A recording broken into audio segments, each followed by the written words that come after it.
My wife always says, watch your eyebrows. Make sure your eyebrows look good. Okay.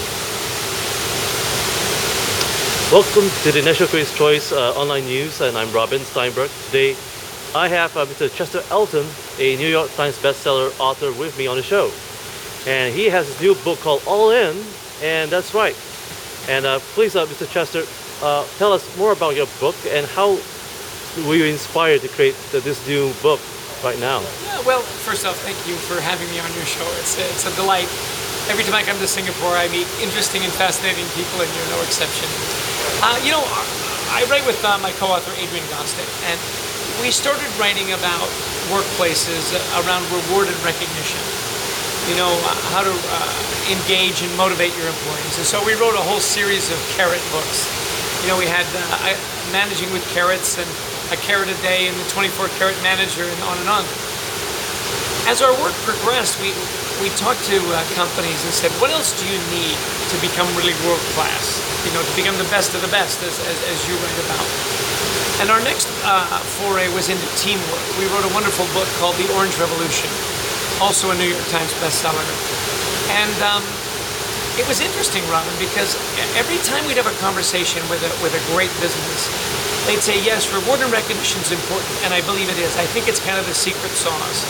And teamwork, certainly, we need to break down silos.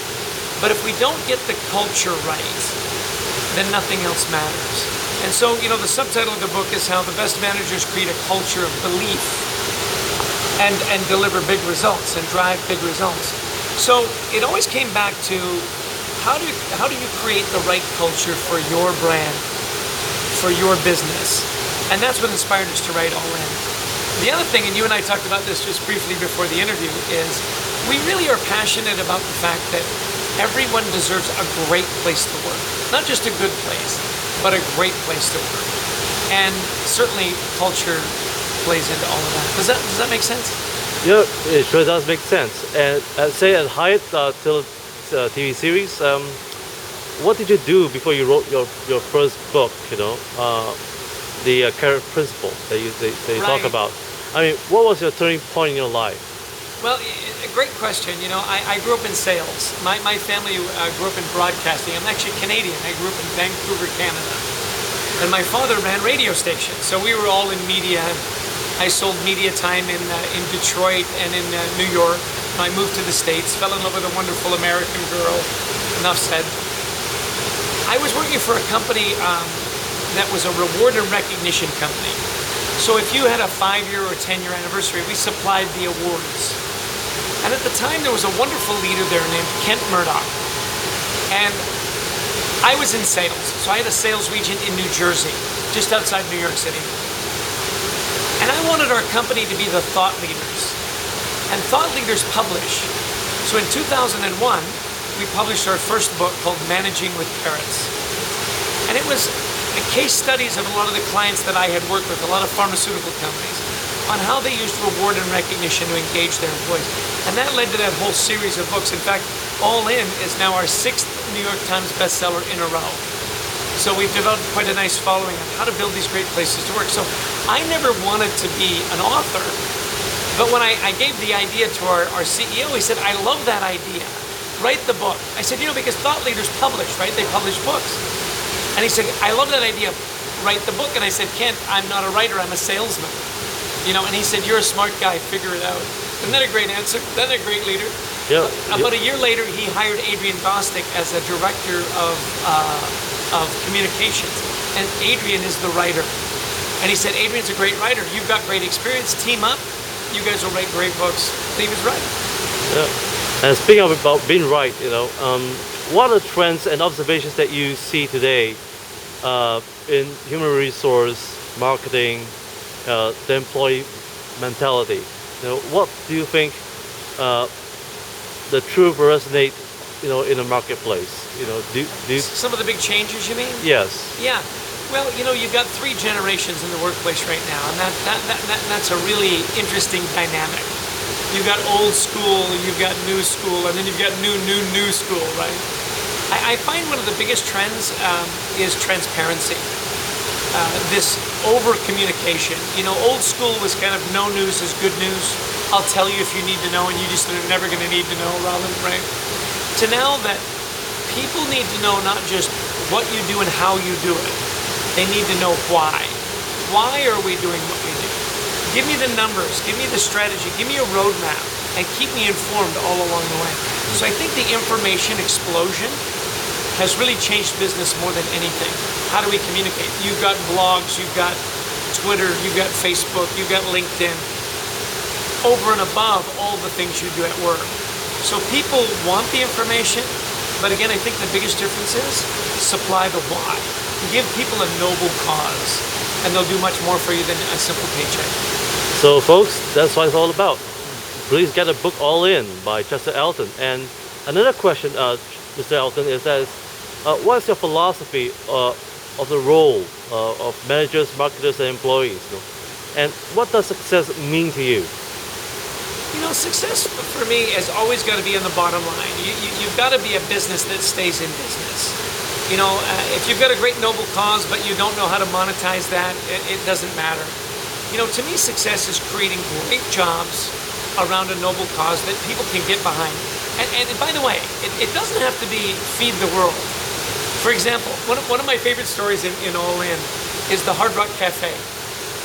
The Hard Rock Cafe believes that there's a little bit of rock star in everybody, right? And when you come to the Hard Rock, you can kind of be a rock star.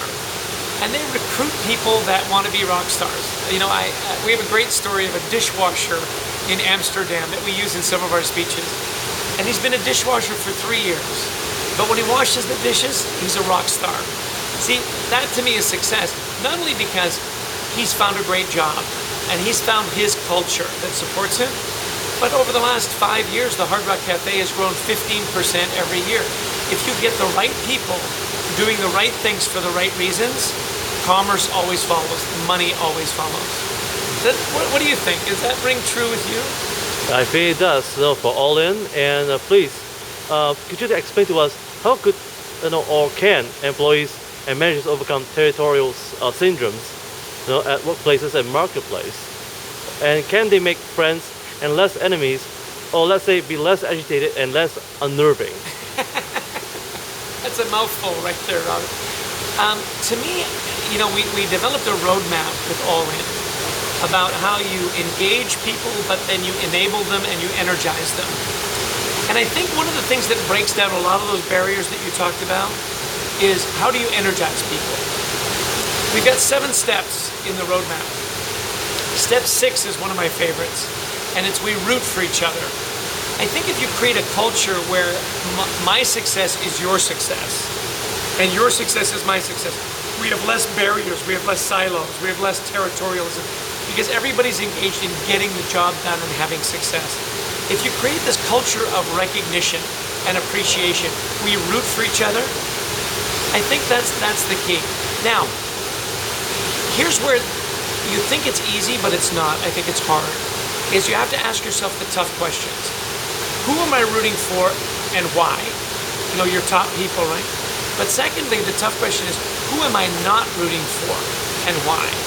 Because, all these problems that you brought up in that long question you asked me has to do with, do I support the people I work with and for?